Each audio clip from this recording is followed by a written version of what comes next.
नमस्कार। जवाब तो देना होगा मैं आप सभी का स्वागत है। मैं हूं डॉक्टर अवधेश मिश्रा। छत्तीसगढ़ सहित देश के 12 राज्यों में एसआईआर स्पेशल इंसेंटिव रिवीजन का ऐलान कर दिया है।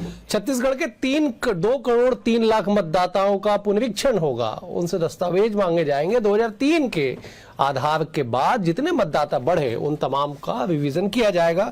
आपको दस्तावेज देना होगा। लेकिन बड़ी बात यह है कि एक तरफ एसआईआर की रूपरेखा तैयार हो गई। 7 फरवरी 2026 तारीख तय हुई जब मतदाता सूची का अंतिम प्रकाशन किया जाएगा। उससे पहले तमाम जो कार्रवाइयां होती है वो आपको धरातल पे देखने को मिलेगा। लेकिन सियासतदान सियासत में लग गए कि किसका भला होगा, क्यों एसआईआर की जरूरत छत्तीसगढ़ में आन पड़ी और इसका क्या कुछ व्यापक असर होगा आने वाले समय में। इन तमाम विषयों पे करेंगे चर्चा। लेकिन उससे पहले देख लीजिए ये खास रिपोर्ट।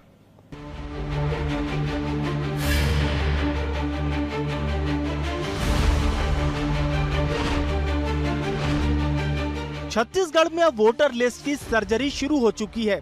बिहार मॉडल पर स्पेशल इंटेंसिव रिवीजन यानी एसआईआर सर्वे का बिगुल बज चुका है। चुनाव आयोग ने मंगलवार रात 12 बजे वोटर लिस्ट फ्रीज कर दी। अब घर घर जांच चल रही है। इसके तहत बीएलओ अब 3 बार दस्तक देंगे, कागज मिलाएंगे, पहचान की पड़ताल होगी। पुरानी लिस्ट बनाम नई हकीकत को लेकर कलेक्टर्स की टॉप टेबल एक्सरसाइज पहले ही हो चुकी है। बिहार समेत देश भर में एसआईआर को लेकर राजनीतिक तापमान बढ़ने से छत्तीसगढ़ के 2 करोड़ 3 लाख से ज्यादा मतदाताओं का लेखा जोखा अब कड़ी जांच से गुजरने वाला है। 28 अक्टूबर 2025 से इस कार्य को एसआईआर का कार्य प्रारंभ हो चुका है और फाइनल पब्लिकेशन 7 फरवरी 2026 को हो जाएगा। उसमें जो अगर पुराने एसआईआर में उनका नाम है तो डॉक्यूमेंट की आवश्यकता नहीं पड़ेगी। उनके माता पिता का भी नाम है तो भी डॉक्यूमेंट की आवश्यकता नहीं पड़ेगी। 28 अक्टूबर से छत्तीसगढ़ एसआईआर की प्रक्रिया शुरू। राजनीतिक दलों की बैठक हुई। 28 अक्टूबर से 3 नवंबर तक प्रशिक्षण। 4 नवंबर से 4 दिसंबर तक मतदाताओं के घर घर सत्यापन। मसौदा मतदाता सूची का प्रकाशन 9 दिसंबर को होगा। दावा आपत्ति 9 दिसंबर से 8 जनवरी 2026 तक। सुनवाई 9 दिसंबर से 31 जनवरी 2026 तक। 7 को अंतिम मतदाता सूची का प्रकाशन। पिछले एसआईआर के मुताबिक 2003 में छत्तीसगढ़ में लगभग 1 करोड़ 35 लाख से ज्यादा मतदाता थे। साल 2023 में 2 करोड़ 3 लाख से ज्यादा मतदाताओं का नाम लिस्ट में शामिल। 2003 से 2023 के बीच छत्तीसगढ़ में मतदाताओं की संख्या लगभग 68 लाख से ज्यादा बढ़ी। बिहार में एसआईआर प्रक्रिया के दौरान सियासी बवाल पूरे देश भर में पहुंचा। छत्तीसगढ़ में इस प्रक्रिया की शुरुआत के साथ बीजेपी इसका स्वागत कर रही है। वहीं कांग्रेस सवाल उठा रही है। कांग्रेस का कहना है कि घुसपैठियों और फर्जी मतदाताओं को लेकर लिस्ट जारी करनी चाहिए। पहले भी प्रक्रिया होती रही है तो ये फर्जी मतदाता आए कैसे? अच्छी बात है। हाँ, अच्छी बात है। चुनाव आयोग के इस कदम को इसका स्वागत करते हैं और चुनाव आयोग को धन्यवाद देते हैं। एसआईआर हो जाना चाहिए। मैं तो मांग करता हूँ, निर्वाचन आयोग से भी मांग करता हूँ, सरकार से भी मांग करता हूँ कि इस एसआईआर के बाद में ये पूरी तरह से सूची सार्वजनिक करें कि कौन कौन रोहिंग्या हैं, कौन बांग्लादेश से आए हैं, कितने मतदाता आए गए हैं, उसकी एक पूरी लिस्ट जारी करना चाहिए। कुल मिलाकर छत्तीसगढ़ की मतदाता सूची पर बिहार वाले नुस्खे के साथ पड़ताल शुरू हो गई है। सभी राजनीतिक दल अपने अपने चश्मे साफ कर रहे हैं। कोई फर्जी वोटर्स की लिस्ट मांग रहा है तो कोई एसआईआर की नियत पर ही सवाल उठा रहा है। अब देखना ये होगा कि ये special intensive revision voter list को साफ करेगा या सियासत की लिस्ट में और नाम जोड़ देगा। लोकतंत्र की इस जांच में मतदाता तो मरीज है मगर असली इलाज राजनीति की नब्ज पर चल रहा है। Bureau report, BSTV Chhattisgarh. इस रिपोर्ट को देख के आप समझ गए होंगे कि एसआईआर की पूरी तैयारी खाका जो है खींच लिया गया। कब क्या किस तारीख पे तय की जाएगी, सारी चीजों का ऐलान मुख्य निर्वाचन पदाधिकारी के द्वारा कर दिया गया। चलिए इसी गंभीर विषय पे करेंगे चर्चा। 3 बेहद ही बुद्धिजीवी वरिष्ठ मेहमान हमारे साथ मौजूद है। मेहमानों का परिचय सबसे पहले आपसे करा देता हूं। कांग्रेस की ओर से अमरजीत चावला जी है, वरिष्ठ नेता है, पूर्व महामंत्री है पीसीसी के।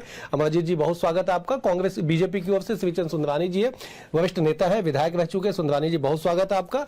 बतौर राजनीतिक विश्लेषक, वरिष्ठ पत्रकार, सूबे की सियासत के हर पहलू को बेहद करीब से जानने समझने वाले अनिल पुसतकर जी भी हमारे साथ है। अनिल जी आपका भी बहुत बहुत स्वागत है। अनिल जी, एसआईआर की बात जब बिहार में हुई तब देश भर में भरपूर सियासत देखने को मिली। उस एसआईआर का असर यह हुआ कि कांग्रेस ने देश भर में आंदोलन चला दिया वोट चोरी के नाम पे। अब छत्तीसगढ़ सहित 12 राज्यों में एसआईआर की पूरी रूपरेखा तैयार कर ली गई। छत्तीसगढ़ के लिहाज से इस पे सियासी रोटी क्यों सेकी जा रही है, वजह क्या बन गई इस एसआईआर पे सियासत करने की? देखिए, ये एक्चुअल में जो एसआईआर का जो मामला है, उसके विरोध का मामला है, वो दोनों पार्टियों के बीच का है, भाजपा और कांग्रेस के।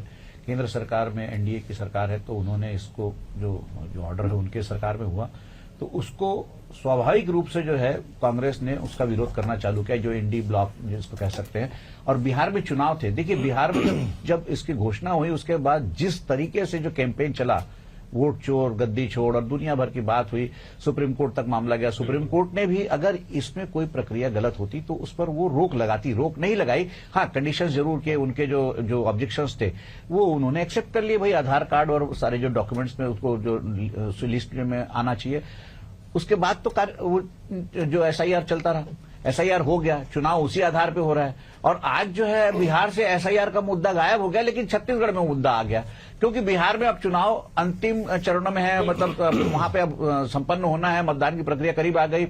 लेकिन वो जो बोतल का जिन जो बिहार में बंद कर दिया गया था इलेक्शन के दौरान, वो अब कूल के बाद जो 12 अन्य प्रदेश है वहां निकल गया।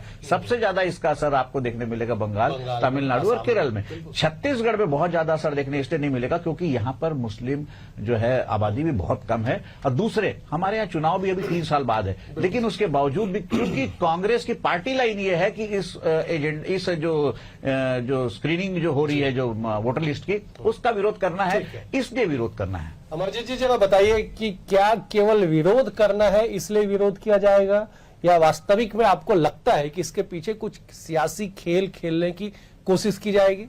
नहीं डॉक्टर साहब, देखिए, कांग्रेस विपक्ष में होने की वजह से, देश का सबसे बड़ा विपक्ष होने के नाते हमारी एक जिम्मेदारी है कि देश में जब भी कुछ गलत हो, जब भी कोई सवाल उठे, सत्ता के दायरे में जब कोई एजेंसी आती है या सत्ता पक्ष आता है तो विपक्ष उसको लेकर जनता के बीच में जाती है।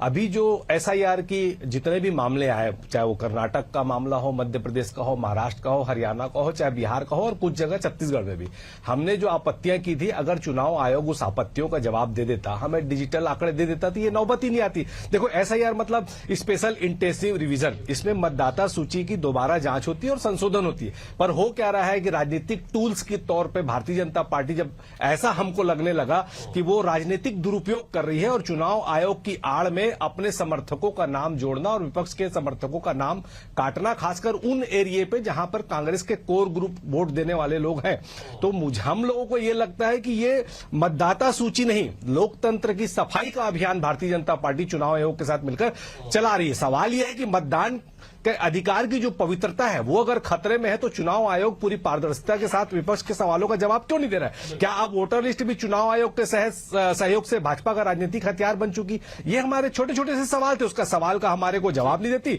और हम तो ये मान के चलते हैं कि भाजपा के राज में जो एसआईआर चलाया जा रहा है, स्पेशल इंटेंसिव रिवीजन, अब वो स्पेशल इंटेंसिव रिवीजन की जगह स्पेशल इंटेंशन रिमूवल हो गया है, और वो भाजपा को जो लोग वोट नहीं देना चाहते उसको वोटर लिस्ट से उन नामों को काटा जा रहा है और चुनाव आयोग उनका साथ दे रहा है। ठीक, मैं जवाब ले। सुंदरानी जी बेहद वरिष्ठ नेता हैं, इलेक्टोरल पॉलिटिक्स के माहिर खिलाड़ी हैं, विधायक भी रह चुके हैं। मतदाता सूची का उपयोग इनसे बेहतर हम चारों पैनलिस्ट में कोई नहीं जानता है। सुंदरानी जी जरा बताइएगा कि क्या यह संभावना या संभव है कि समर्थकों या विरोधियों का नाम काटा जाएगा या जोड़ा जाएगा इस एसआईआर के जरिए, जिसका विरोध मूलतः कांग्रेस कर रही है? डॉक्टर साहब, मैं दावे के साथ कह सकता हूं कि किसी का भी नाम गैर वाजिब नहीं काटा जा सकता। हम लोग लगातार इस बात को मेहनत करते रहे, भाई अमरजीत भी करते होंगे और कांग्रेस पार्टी के भी बहुत सारे लोग करते होंगे और मतदाता सूचियों का अवलोकन भी हम करते रहे। मैं 1994 में पार्षद का चुनाव लड़ा डॉक्टर साहब। वहां पे मेरा एक बूथ ऐसा था जिसमें 900 से अधिक मतदाता थे और 700 मतदाता ऐसे थे जिनको मैं जानता नहीं था। वो कोई किसी कॉलोनी में किसी बस्ती में रहने वाले नहीं थे और मैं ही नहीं जानता था, कांग्रेस का प्रत्याशी भी नहीं जानता। मैं ये आरोप लगा सकता था कि कांग्रेस के प्रत्याशी ने उस वक्त कांग्रेस की सरकार थी जोड़ दिया होगा, लेकिन वो 700 के 700 मतदाताओं ने वोट नहीं डाला। एक भी मतदाता ने वोट नहीं डाला, वो सिर्फ मतदाता सूची में बन के रह गए। मैं आपको ऐसे हजारों लोग रायपुर शहर में दिखा सकता हूं जिनके मतदाता सूची में नाम उत्तर में भी है, दक्षिण में भी है, पश्चिम में भी है। ऐसे बहुत सारे लोग हैं और ऐसी बड़ी संख्या में है।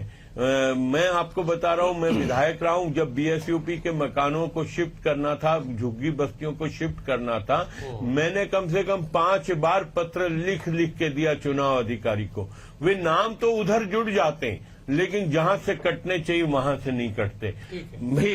पिछले दिनों विकास उपाध्याय जी ने राजेश मुड़त जी पे आरोप लगाया कि आप 2 विधानसभा में आपकी मतदाता सूची में सिर्फ राजेश मुड़त जी का नहीं, मैं कहता हूं अनेक नेता ऐसे होंगे जिनके 2 मतदाता सूची में नाम होंगे, लेकिन इसका जिम्मेदार हम है क्या?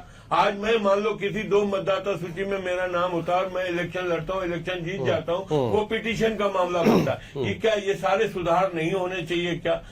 अगर कहीं से रोहिंग्या मुसलमान यहाँ पे आए या अन्य जाति के लोग आए, बाहर से आए जो यहाँ के नागरिक नहीं, जिनको नागरिकता मिली नहीं है, वो मतदाता सूची में नाम अगर जुड़ जाते हैं, क्या वो मतदाताओं के नाम छटनी नहीं होने चाहिए क्या? और बहुत सारी बातें जो आज कांग्रेस भ्रम फैला रही है, एक तो में भ्रम की जरूरत। अब बिहार में क्यों चुप हो गए? ठीक है, बिहार को इशू बना के इन्होंने खूब लड़ाई लड़ी, वोट जल्दी छोड़ तक का नारा इन्होंने दिया, लेकिन वही 59 लाख मतदाता जो पहले दिन से अलग थे वो आज अलग है। अगर इनके पास प्रमाण थे, क्योंकि हर राजनीतिक दल के BLA 1 BLA 2 है, क्यों नहीं वो उन आपत्ति करके वो जुड़वाते हैं? जुड़वाने के रास्ते सुप्रीम कोर्ट ने भी खोल दिए थे। ठीक है सुंदर जी, मैं लौट रहा। दरअसल कांग्रेस भी यही कह रही है, जिस बात का जिक्र आप कर रहे हैं कि साहब आपने तो दावा किया कि हजारों ऐसे लोग हैं जिनके नाम अलग अलग विधानसभाओं में है। कांग्रेस ने तो कुछ चंद फोटो के साथ जो है जारी किया था, राजेश मुड़त जी का नाम आपने लिया। कांग्रेस वही कह रही है कि साहब खेल कुछ हो रहा है जिसको रोकने की जरूरत है। अमरजीत जी, आप जो बात कह रहे हैं वही बात सुंदरानी जी दोहरा रहे, लेकिन ये जरूर कह रहे कि ऐसे लोगों की छटनी क्यों नहीं होनी चाहिए। क्यों? आपने कहा कि लोकतंत्र में मताधिकार के प्रयोग से रोकने के लिए जो एक प्रयास किया जा रहा है उसे मजबूत बनाने की दिशा में तो SIR है। नहीं, देखिए डॉक्टर साहब, हम लोग आपत्ति इसलिए कर रहे हैं कि देखिए लोकतंत्र में जो असली ताकत होती है ना, जनता की उंगली में लगी हुई वो अमिट शाही होती है, जिससे देश का भविष्य तय करने वाली सरकारें बनती हैं। आदरणीय सुंदरानी जी ने कहा 59 लाख वोट हटा दिए गए वोटर लिस्ट से। मैं बोलता हूं 59 लाख वोट कटने के पहले बहुत बड़ी बड़ी बातें हो रही थी, घुसपैठियों की, बांग्लादेशियों के बाद। चुनाव आयोग अगर स्पष्ट पारदर्शिता के साथ बता देती कि 59 लाख में कितने बांग्लादेशी थे, कितने रोहिंग्या थे, कितने लोग गलत थे जिनके नाम जुड़ा हुआ, तो हमारी आपत्ति नहीं होती। देखिए अभी मैं कर्नाटक की बात करना चाहता हूं। कर्नाटक में आपको मैं बताना चाहूंगा कि कर्नाटक के कलबुर्गी जिले में अभी पुलिस ने SIT गठित की और वहां पर उन्होंने देखा कि वोटर लिस्ट से 6000 लोगों के नाम काट दिए गए और प्रत्येक नाम को काटने के लिए BLO को 80 रुपए दिए गए। इसका मतलब क्या अब लोकतंत्र में वोटर लिस्ट को भी क्या धंधा करने का हथियार बना लिया क्या भारतीय जनता पार्टी कि 80 रुपए दो और अपने विरोधी का नाम गायब करा दो? क्या भाजपा को अब जनता की असली आवाज से डर लग रहा है क्या? हम पूछते क्या यही है भाजपा का विकास मॉडल, जहां 80 रुपए लेकर लोकतंत्र को नीलाम किया जा रहा है, जहां SIR का मतलब बन गया स्पेशल इनकम रूट, मतलब नाम काटो विपक्ष का और वसूली का नया रास्ता बना लो। लोकतंत्र बिकाऊ नहीं है डॉक्टर साहब, लोकतंत्र ये कोई वोट का अधिकार सौदा नहीं है। वोट का अधिकार सौदा नहीं है। भाजपा याद रखे कि 80 रुपए लेकर अगर वो लिस्ट से नाम कटवा सकती है, ठीक है, जनता का गुस्सा नहीं मिटा सकती वो। जिस दिन जनता का गुस्सा सड़कों पर आ गया, अमरजीत जी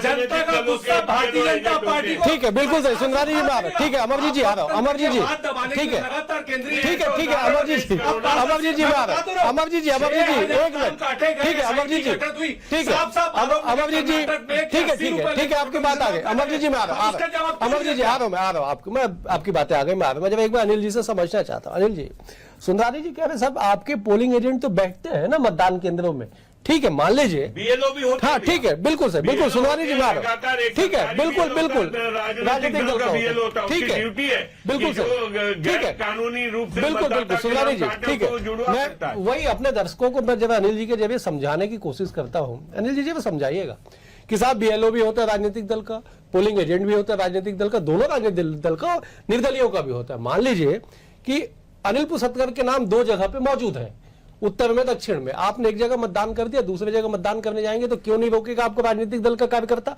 वो तो आपको पहचानता है। अब राजेश मूणत की फोटो दिखा के अगर आप कहेंगे कि साहब 2 जगह नाम है, तो क्या राजेश मूणत इतने पहचान के मोहताज हो गए कि दूसरे जगह में उन्हें पहचाना नहीं गया कांग्रेस के लोगों के द्वारा? नहीं देखिए डॉक्टर साहब, आपका सवाल वाजिब है। इतने अब जो लिटरेसी रेट उतने कम नहीं है कि जो आप लोगों की आंख में धूल झोंक सको। आज सारे लोग जागरूक हैं, सारे लोग अपडेट हैं। और दूसरी बात यह है कि आप इतने इलेक्शन कवर कर चुके हैं, आप हो, हम तो पोलिंग बूथ जाकर हम लोग को तो वो करना पड़ता रिपोर्टिंग। देखें, आप मुझे ये बता दीजिए, इतने सारे चुनाव हो चुके हैं राज्य बनने के बाद, किस चुनाव में कहीं पर किसी एक बूथ पर जो है आपने हल्ला सुना हो कि भाई इसको ये फर्जी वोट डाल रहा है, फर्जी वोट डाल रहा है? पहले जब बैलेट पेपर से चुनाव होता था, हर पोलिंग बूथ पर लड़ाई झगड़े होते थे, हर पोलिंग बूथ पे 5-10 लोग पकड़ाते थे फर्जी वोट डालने। वो दौर तब था जब आपकी ना फोटो थी, ना फोटो आइडेंटिटी होती थी, जब मशीनों का वो था।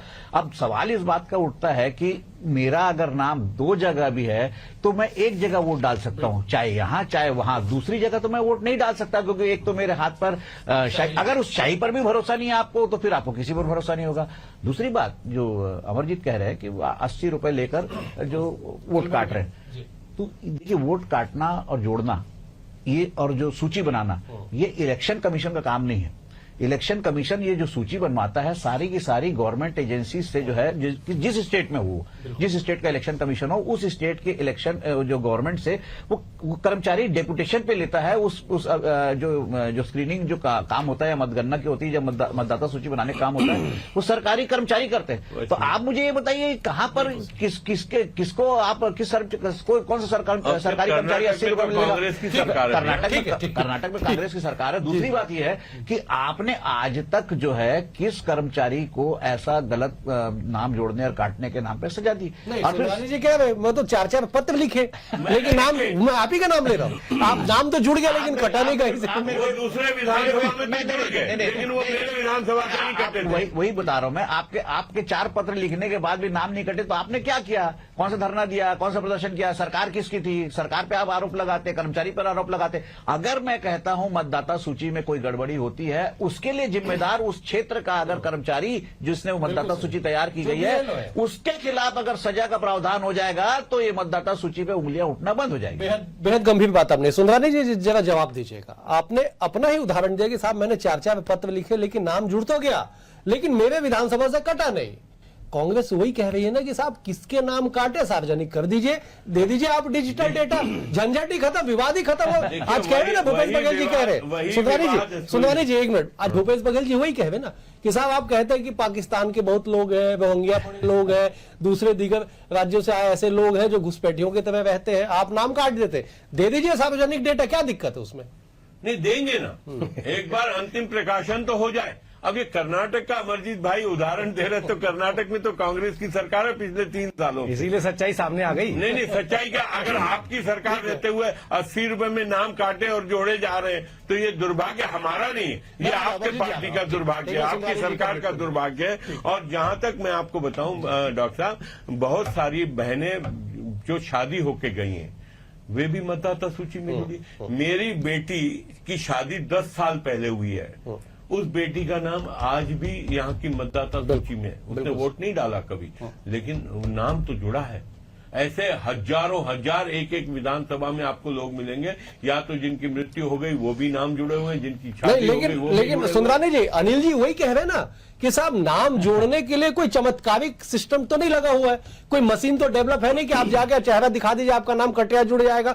स्थानीय प्रशासन के जो लोग होते हैं, कलेक्टर जिला निर्वाचन अधिकारी होते हैं, उनके तहत तमाम जो कर्मचारियों की तैनाती की जाती है, जिम्मेदार तो वो है। अगर नाम नहीं कट रहा है तो क्यों ना प्रावधान किया जाए? मैं आपको बताऊं, यहाँ पे सिर्फ नाम जुड़वाने के लिए अधिकारी काम करते हैं, नाम कटवाने का काम अधिकारी नहीं करते। अगर चुनाव आयोग ने कमर कस के ये काम शुरू किया है, आप देखिएगा छत्तीसगढ़ में भी 20-25 लाख वोट ऐसे निकलेंगे जो मतदाता सूची में तो नाम है लेकिन वो वास्तविक रूप में वहां पे नहीं है, या वो दूसरी विधानसभा में या कहीं अन्य राज्य में चले गए लेकिन नाम तो जुड़े हुए। ऐसे 20-25-30 लाख मतदाता यहाँ भी छत्तीसगढ़ में ऐसे, क्योंकि परसेंटेज जो गिरता है आप देखते हैं 48%, 45%, 50% से ऊपर नहीं जाता।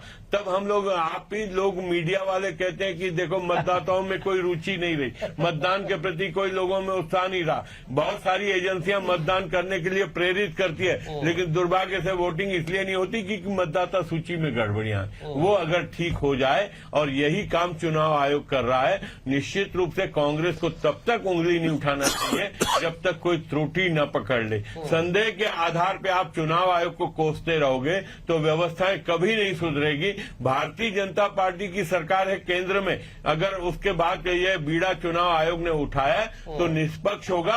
कहीं पे आपके बीएलओ 1, बीएलओ 2 कहीं आपत्ति करते हैं तो वहां सुधरवा सकते हैं। अगर आपके बीएलओ नहीं सुधरवा रहे, मतलब कहीं न कहीं आपकी जो पार्टी का संगठन का ढांचा है वो कहीं न कहीं कमजोर है, क्योंकि जिम्मेदार राजनीतिक दल के कार्यकर्ता होने के नाते, या वहां के प्रत्याशी, वहां के नेता, वहां के चुनाव लड़ने वाले जो संभावित कैंडिडेट है, उनको तत्परता दिखानी चाहिए। क्यों नहीं दिखाते? आप प्रमाण के साथ बैठना ना, अगर कोई त्रुटि होगी हम लड़ेंगे आपस में।